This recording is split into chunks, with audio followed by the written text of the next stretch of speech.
Hello everyone, welcome to Gizmo China. I'm Kieran.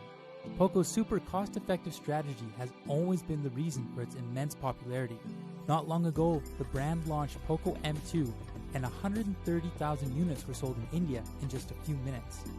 And today, the company is bringing its next generation model in the M series, the Poco M3. Will it continue to sell exceedingly well like the Poco M2? There's still time to find that out, but let's see what the new model has to offer. By the way, our full review of the M3 is in progress and will be uploaded soon. Please hit the subscribe button and follow our updates. Your support is what keeps us going. First, let's take a look at the box. The exterior of the box comes with Poco's iconic yellow design. Open the box and take out the accessory set. There is a SIM card pin, protective case, and manual, so nothing special. Then you can see the Poco M3. The packaging film gives you a glimpse of its main selling points. A triple camera setup led by a 48 megapixel camera, an ultra-large 6000 mAh battery, and a 6.53-inch teardrop screen, and a Snapdragon 662 chipset. We'll talk more about them in detail later. Underneath the phone there is a USB-A to C charging cable and an 18-watt fast charger, and that sums up what's in the box. As a super affordable model, it's not surprising that the phone features a 6.53-inch water drop screen, which is also the same size as what we usually have on a mainstream phone. It's one of the few dot drop displays of 2020, especially after seeing a horde of hole punch display models this year. Although it features the standard 60Hz refresh rate, we have to say that its color representation is still impressive at first glance.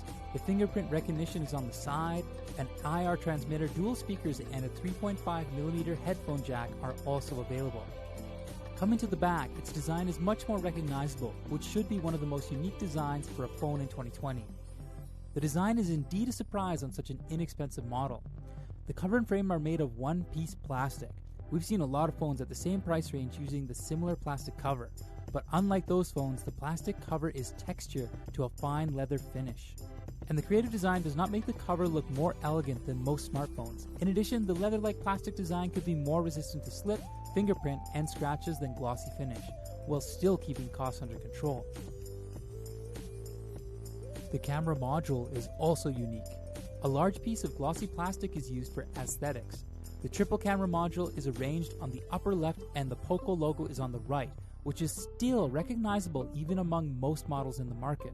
Compared to the plain font, the rear design of the M3 is much more impressive. When compared to the Poco M2, the camera module has gone from a quad cam setup to a triple camera combination.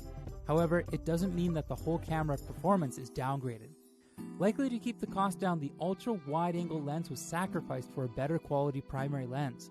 Actually, from a practical perspective, we were impressed with the 48 megapixel main lens, and it did perform well under most conditions. The lack of wide-angle camera could be a drawback in case of wide-open scenarios, such as landscape photography, but the fact is that most wide-angle lenses equipped on such an inexpensive model are useless because of their poor quality. The other two lenses are the macro lens and the portrait depth of field lens. It can help you shoot close objects and portraits better.